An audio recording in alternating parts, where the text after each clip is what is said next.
What's up guys, Mike here, the Detroit Borg with a maxed out configuration of Apple's most powerful laptop, the 2017 MacBook Pro 15-inch. So the big news for this year is new Kaby Lake CPUs along with new graphics in addition to faster SSDs. Otherwise, the design and overall configuration is carried over from the previous generation. So the base configuration starts off at $2399. That gets you a Core i7 clocked at 2.8 GHz, 16 gigs of RAM, a 256 gig SSD, along with the Radeon Pro 555 GPU with 2 gigs of memory. But in my case, I max out the CPU to 3.1 GHz, and that gets me a Radeon Pro 560 GPU with 4 gigs of memory and a 512 gig SSD. Now you can max out the SSD to 2 terabytes, but I really didn't want to spend $1,200 for that. So once again, the 15-inch MacBook Pro is the only MacBook that offers quad-core CPUs and discrete graphics. Everything else only offers integrated graphics and dual-core CPUs. Unfortunately for many, this still has 16 gigs of RAM standard, and it's still DDR3 instead of DDR4. Inside the box, we get a 2-meter USB-C charging cable. In terms of paperwork,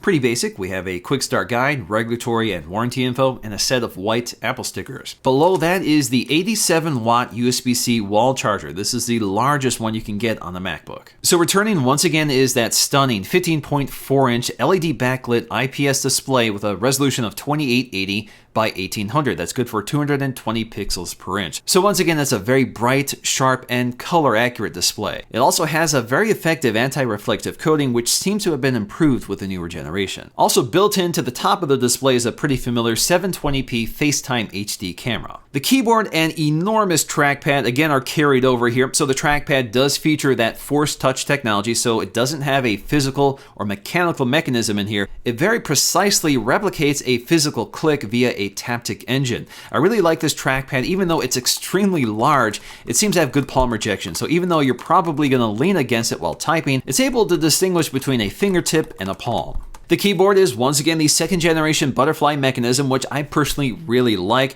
Some people complain that it's a little noisy, and of course not everybody's a fan of the shallow keyboard, but personally I like how fast this style of keyboard is, and with the second generation butterfly mechanism, it's much more precise and tactile. Each key is also individually backlit with an LED light, and there's a slight tweak here to the icons on the control and option keys. Also returning once again is the touch bar. So again, this is a feature that is somewhat controversial, but otherwise it's a really neat OLED display covered in glass that provides contextually aware controls for whatever is on your screen. And I think they've done a good job making sense of the touch bar, but again, this is something I don't really need or look at. But of course, you can't go wrong with the Touch ID sensor built into the power button for unlocking the computer or just making payments or logging into your passwords. On either side of the keyboard are these very prominent speaker grills, so we have excellent front-facing stereo speakers, so let's go and take a listen to them. What's up guys, Mike here, the Detroit Borg, and today we're taking a look at the brand new iPad Pro. So we have the 10.5-inch and the 12.9-inch. In terms of the ventilation, you'll find an exhaust vent built into the hinge, which draws in air from the underside edge. So you'll find those little gaps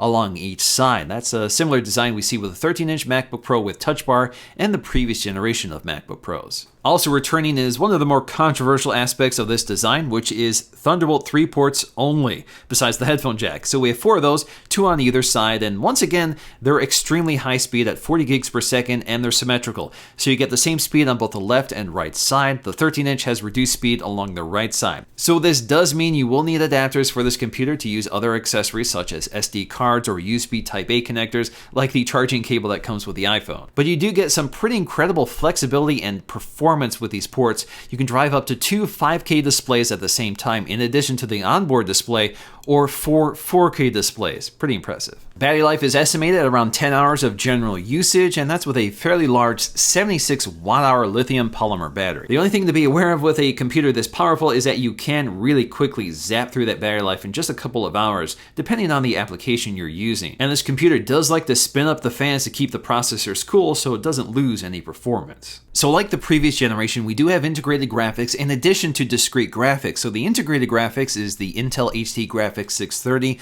That's the same on all 15-inch MacBook Pros. But in the case of the upgraded model, again, I have the Radeon Radeon Pro 560 GPU with 4 gigs of GDDR5 memory. That's actually the same setup in the 21.5-inch 4K iMac I recently reviewed. Now, comparing graphics to the similarly maxed out spec from last year, we're seeing a pretty healthy gain here. So again, we go from the AMD Radeon Pro 460 to the 560. So the OpenGL score goes from about 73 frames per second to about 87 frames per second. That's a pretty healthy gain. When it comes to Geekbench, in addition to Kaby Lake CPUs, we also go from 2.9 GHz to 3.1 GHz, and we're seeing pretty significant single-core gains in addition to much more significant multi-core gains. So this is a much more powerful computer than it was before. SSDs are also much faster. The write speed is around 2000, the read speed is around 2500 versus the 1800 for both on the previous design. Now personally, I really like this computer, but for the most part, I recommend this to people who need pro applications such as video editing, photo editing, music creation, or something like that. Otherwise, I think it's a little too big for most people. It weighs about 4 pounds and has a fairly big footprint, especially on your lap. So unless you intend to use this primarily on a desk or use this for pro applications, this is probably overkill for most people. So as far as spec bumps go, this is a fairly significant one, but there's no reason to trade your late 2016 model for this version. But I think like many, if you were just holding off for the Kaby Lake update, I think now is a good time to pick one of these up. The only other update I would like to see is 32 gigs of DDR4 RAM, but otherwise I think it's in good shape. Alrighty guys, hope you enjoyed this look at the most powerful MacBook available. If you guys enjoyed this video, please give it a thumbs up to let me know,